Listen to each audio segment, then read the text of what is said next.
कुछ दिन पहले इसी सप्ताह की बात है, एक स्टूडेंट ने मुझे एक सवाल पूछा, बड़ा प्यारा सा सवाल था, बच्चा भी बड़ा प्यारा था। वो उसने ये पूछा कि मेरे पास एग्ज़ाम में लगभग 10 महीने बचे हैं और मेरे को फर्स्ट रैंक लानी है, तो मैं कैसे लाऊं। और उसने एक डिस्क्लेमर भी लिखा नीचे। डिस्क्लेमर ये लिखा कि मुझे भी पता है कि शायद नहीं आएगी, मुझे पता है बहुत डिफिकल्ट काम है, लेकिन फिर भी आप बता दो, ठीक है। तो अब इस वीडियो में हम यही डिस्कस करेंगे कि आपका जो ये पीरियड जो बचा हुआ है एग्ज़ाम से पहले, जिन भी बच्चों की भी क्लास 12 शुरू हो गई है जस्ट, क्या उनको करना चाहिए ताकि वो अपनी रैंक को मैक्सिमाइज कर पाए, ठीक है। रैंक 1 भी आ सकती है, नहीं आ सकती, डिस्कस करेंगे हम अच्छे से, लेकिन मैक्सिमाइजेशन हमें बेसिकली करना है अपनी रैंक का।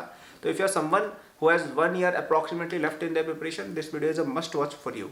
वीडियो शुरू करने से पहले एक अनाउंसमेंट बता देता हूँ कि हमारा एक JEE 2023 का कोर्स चलता है जिसपे 25 मई तक डिस्काउंट चल रहा है। काफ़ी अच्छा है डिस्काउंट है, हमारी अब तक की लोएस्ट रेट पर ये कोर्स अवेलेबल है ओनली टिल 25 मई, ओके।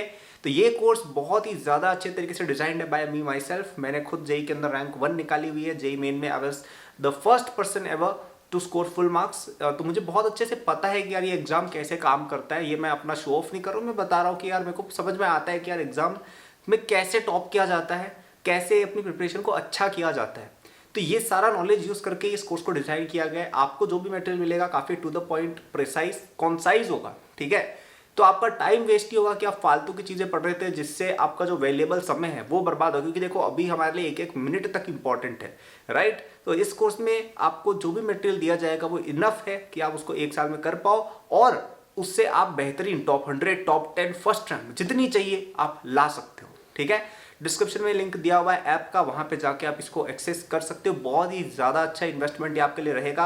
मैं आपको बता रहा हूँ, इससे कम रेट का इन्वेस्टमेंट जो इतना ज़्यादा आपको रिटर्न दे, अगर आप थोड़ा सा फाइनेंशियल टर्म समझते हैं, इससे ज़्यादा बेटर इन्वेस्टमेंट आपके करियर के लिए नहीं एग्जिस्ट कर सकता, ठीक है। तो लिंक डिस्क्रिप्शन में दिया हुआ है, और बातें हम आगे बता देंगे।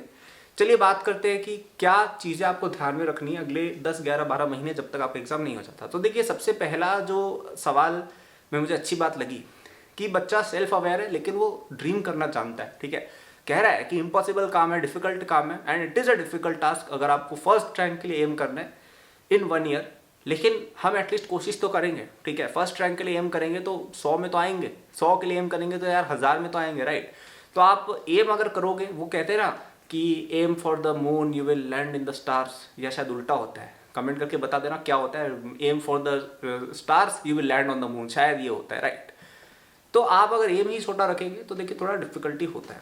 अब रियलिस्टिकली की बात अगर हम करेंगे, रियलिस्टिक है या नहीं ये सपना इस तरह का देखना कि अरे मैं तो फर्स्ट रैंक ले आऊंगा, तो देखिए फर्स्ट रैंक का सपना हमेशा ही अनरियलिस्टिक होता है। आप भले 10 साल से प्रिपरेशन कर रहे हो कि आप 10 महीने से प्रिपरेशन कर रहे हो, फर्स्ट रैंक बहुत ज़्यादा रैंडम एक इवेंट होता है। ऐसा कुछ भी नहीं है कि जिसकी फर्स्ट रैंक है उसको वापस से एग्जाम दिला दोगे ना आप अगले साल का।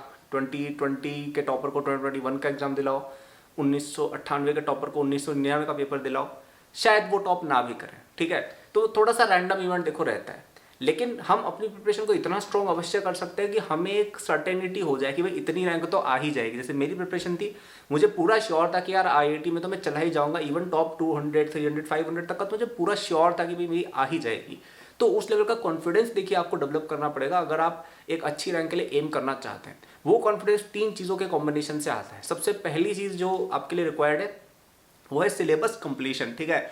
अगर आपको सारी चीज़ें आती होंगी तो ऑब्वियसली क्वेश्चन पेपर करना आसान हो जाता है, आप चीज़ों में कॉन्फिडेंस लाते हो, आपकी स्पीड सब कुछ बेटर होती है अगर आपका सिलेबस बहुत अच्छे से कंप्लीट, आपको हर एक चीज़ आती है, ठीक है। सबसे पहला और सबसे बड़ा चैलेंज यही है। कई लोगों को लगता है कि अरे यार JEE तो हो जाएगा, क्या है। लेकिन अब आप जैसे 11th क्लियर कर चुके हो तो आपको थोड़ा रियलाइज हुआ होगा कि यार इतना आसान शायद नहीं है ये सफर जितना हम सोच रहे थे। कई लोगों की 11th काफ़ी शायद बची हुई होगी, हम आगे डिस्कस करेंगे उसको कैसे करना है। लेकिन सबसे पहला पॉइंट यही है कि आपका अगर काम कंप्लीट है, सारा सिलेबस कंप्लीट है, तो आप कर लोगे JEE, मतलब ईजी हो जाता है। सेकंड चीज़ जो आपको आनी चाहिए कि आपको वो जो नॉलेज है आपका, जो सिलेबस का आपका कंप्लीशन जो भी आपने कर रखा है, क्या आप उसको टेस्ट परफॉर्मेंस में ट्रांसफॉर्म कर पा रहे हो। इसके अंदर क्या क्या आ गया, इसके अंदर आ गया ऑब्जेक्टिव पेपर को अटेम्प्ट करने का किस तरह का आपका पैटर्न है, आपका स्पीड कितना अच्छा है। ऐसा तो नहीं कि 100 साल लगा देते हो क्वेश्चन करने में, सिंपल सा है ना। ट्रिक्स वगैरह भी आनी चाहिए एकदम फटाफट, कैलकुलेशन ये सब भी ज़रूरी है। थर्ड, इसमें एक्यूरेसी वाला पार्ट भी आ गया कि यार गलतियाँ तो नहीं कर देते हो।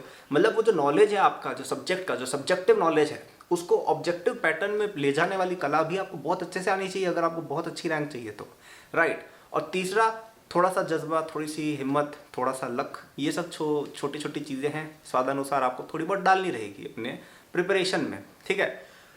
सिलेबस कंप्लीशन कई बार डिस्कस कर चुके हैं, वो तो देखिए आपके हाथ में ही है, ठीक है, वो तो आपके हाथ में ही है। अब आप भिड़ जाओ अच्छे से, होगा धीरे धीरे वो, ठीक है। थोड़ा सा डिफिकल्ट काम है, देखो सच बताऊँ तो थोड़ा सा डिफिकल्ट काम है, आसान नहीं है। कहना बहुत आसान होता है अरे सिलेबस कंप्लीट कर लो, लेकिन बहुत डिफिकल्ट होता है। मैंने भी ये तैयारी की हुई है और मुझे पता है कि it is not something extremely easy कि भाई बस बोल दिया हो गया। थोड़ा सा आपको हार्डवर्क करना रहेगा, लेकिन आई एम श्योर कि आप अगर अपना पूरा एफर्ट डालोगे आप डेफिनेटली कर सकते हो। मतलब 10 महीने बहुत ज़्यादा होते हैं, बहुत ज़्यादा होते हैं 10 महीने। और 10 महीने कहाँ बचे, एग्जाम भी तो मई चल रहा है, 10 महीने बाद तो मई 2022 होगा ना एडवांस, तो उसके बाद होगा लगभग 1-2 महीने छोड़ के शायद, राइट। तो आपके पास ज़्यादा टाइम पोटेंशियली हो सकता है। But even if you don't have 10 महीने is a very big amount of time if you start even today. आप रैंक ला सकते हो। कितनी सारे एग्जाम्पल्स हैं इतिहास में टॉपर्स के जो ड्रॉप ईयर के अंदर टॉप कर लिए, बहुत सारे एग्जाम्पल्स हैं, 1-2 नहीं है, 4-5 एग्जाम्पल्स हैं जिन्होंने ड्रॉप ईयर क्या होता है, 1 ईयर ही तो होता है। ड्रॉप ईयर के अंदर उन्होंने टॉप 50, टॉप 100, टॉप 1000 में रैंक कितने ही बच्चे निकालते हैं, कितने ही सारे बच्चे निकालते हैं, राइट।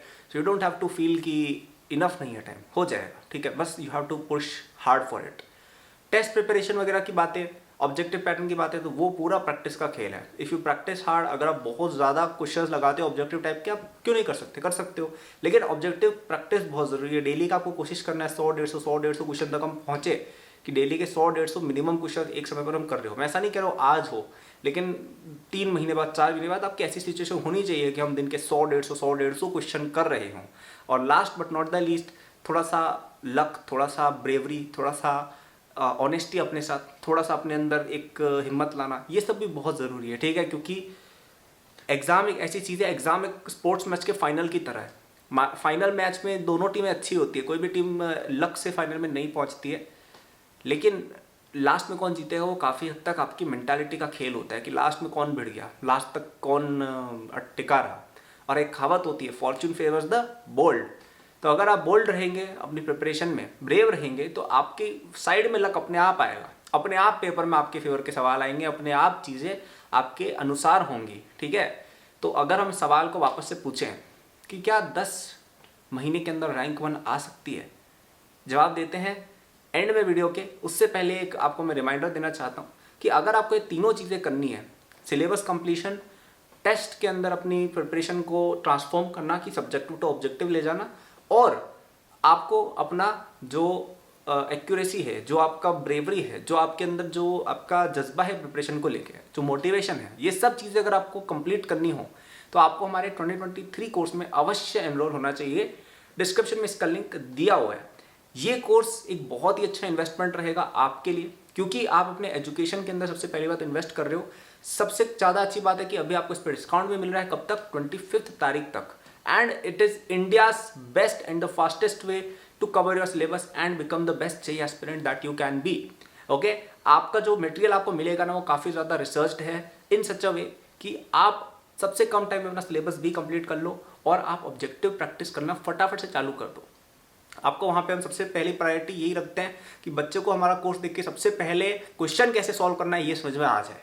क्योंकि सबसे ज़्यादा दिक्कत ही बच्चों को इसमें होती है कि थ्योरी तो दुनिया भर की आती है लेकिन क्वेश्चन नहीं बनते हैं। होता होगा ना आप में से कई लोगों के साथ होता होगा ये कि अरे यार सब आता है लेकिन क्वेश्चन नहीं बनते। तो हम उसी अप्रोच से आपको पढ़ाते हैं कि आपका क्वेश्चन बनने लग जाए, ठीक है। क्वेश्चन की प्रैक्टिस के लिए भी आपको कई सारे टेस्ट दिए जाते हैं जिनसे आप एकदम एग्जैक्ट IIT पैटर्न की तैयारी कर रहे होते हो कि यार IIT में जैसा होगा वैसे ही हम कर रहे हैं, ठीक है। तो आपको अगर अपना IIT का ड्रीम अकम्प्लिश करना है with the least amount of money invested, trust me this is the best thing you can do. Description में लिंक दिया हुआ है, 25 मई से पहले आपको आना है। ऐप पर आप जाइएगा, वहाँ पर आपको मिल जाएगी फैसिलिटी एनरोलमेंट की। तो हमारा जो सवाल था इस वीडियो में, क्या 10 महीने में AIR1 लाना पॉसिबल है? आंसर है yes, it can be possible. वो आप पे डिपेंड करता है आपके अंदर कितना दमखम है। और अगर इसका जवाब कोई बोले कि अरे यार ये तो इम्पॉसिबल है, तो कोई ना कोई बच्चा, मुझे विश्वास है, जो ये वीडियो देख रहा होगा, आज नहीं तो कल, कल नहीं तो परसों, नहीं तो अगले साल, नहीं तो उसके अगले साल, कोई ना कोई बच्चा होगा जो 10 महीने में रैंक 1 लाके ये जो इम्पॉसिबल इवेंट है उसको पॉसिबल करेगा। क्योंकि कहते हैं ना कि इम्पॉसिबल कुछ नहीं होता है, क्या होता है, आई एम पॉसिबल। तो आई होप आपको ये वीडियो पसंद आई हो, ठीक है। आपको ये, आप इस वीडियो को लाइक कर सकते हैं, चैनल को सब्सक्राइब कर सकते हैं ताकि आपको इस तरह की और वीडियोस मिलती रहे अपने प्रिपरेशन को लेकर। और मेरे सोशल हैंडल्स के लिंक डिस्क्रिप्शन में दिए हुए हैं। आपको हमारे कोर्सेज में एनरोल होना हो उसका लिंक डिस्क्रिप्शन में दिया हुआ है। 25 मई तक उस पर डिस्काउंट भी चल रहा है, ठीक है। तो लेट मी नो आपको इस वीडियो से क्या सीखने को मिला, एंड आई होप एटलीस्ट कुछ बच्चों के लिए ये मोटिवेशनल रही हो वीडियो, और उनके अंदर थोड़ा सा सेल्फ बिलीफ आया हो कि हम आने वाले टाइम में बहुत अच्छी रैंक ला सकते हैं। गुड लक फॉर वॉचिंग है, गुड लक फॉर वॉचिंग क्या होता है, good luck for your exams. Thank you for watching and bye.